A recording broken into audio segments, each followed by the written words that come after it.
Hello, this is Natalie, and the question I would like to answer today is, why do our words matter so much?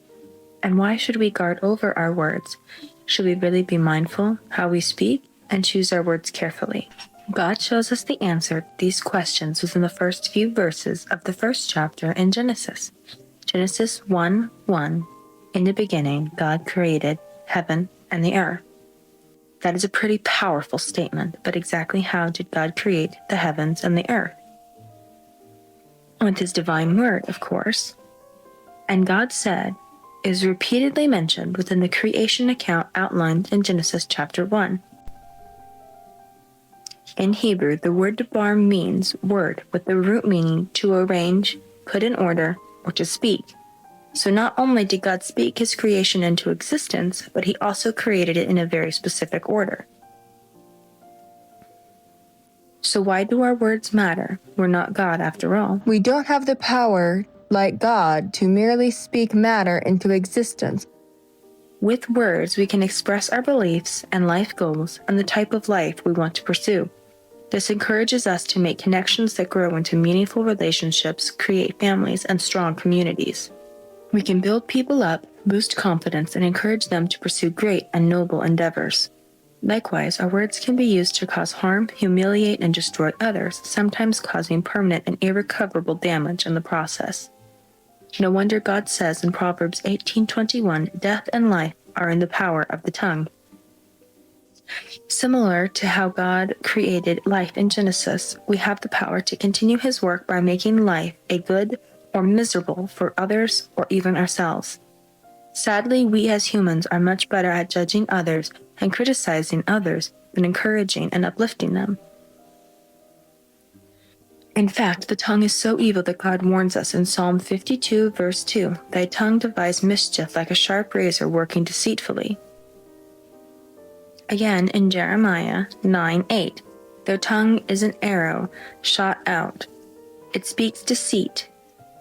One speaks peacefully to his neighbor with his mouth, but in the heart he lies his wait." It is even included among the 7 acts that Yehovah hates. Proverbs 6:16-19. 6 things does Yehovah hate.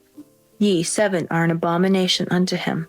A proud look, a lying tongue, hands that shed innocent blood, a heart that divideth wicked imaginations, feet that will be swift to run to mischief, a false witness that speaks lies, and he that shows discord among the brethren. James warns us in 3:10, "From the same mouth comes blessings and cursing." And Yehovah promised a huge blessing for guarding your tongue, as we see in Proverbs 13:3, "Whoever guards his mouth preserves his life."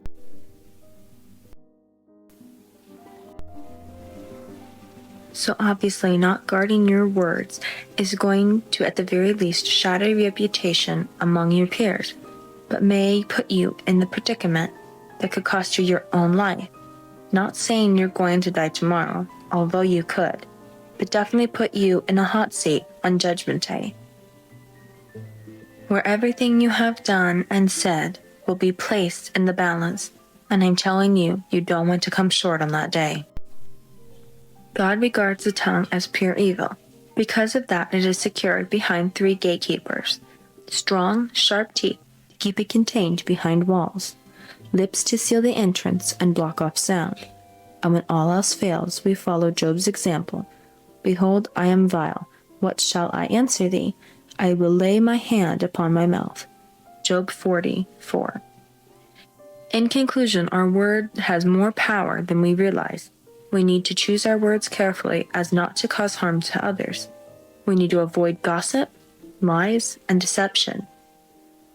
All of these destroy relationships, break trust, and degrade not only the target person, but especially the one engaging in damaging talk, as God will hold you accountable for every word you say.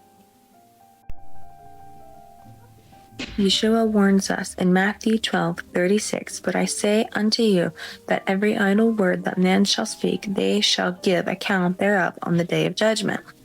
Your words may bring out your own destruction. Besides, talking bad about somebody or telling lies to somebody doesn't make you look good, and you could destroy your reputation as an honest and kind person. The little children's chant, "Sticks and stones may break my bones, but names will never harm me," couldn't be farther from the truth. Words can ruin relationships. Since God gave us power to create, we should use this power wisely, only to build each other up and encourage each other, never to tear each other down, lie, cheat, or deceive each other. And if we need to use our words to correct someone, and there will be times when we need to do that, we must be orchestrated in a very kind and gentle manner. Let your words stand true. If you can't say anything nice, then don't speak. And if you agree to do something, fulfill it at all costs. Your word is that important to Yehovah.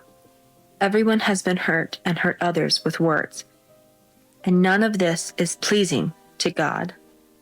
Next time we get ready to speak, take a minute to actually think, is this edifying or degrading to both recipient of my word and myself? This is Natalie from A Matter of Truth. Until next time, I encourage you to walk in truth.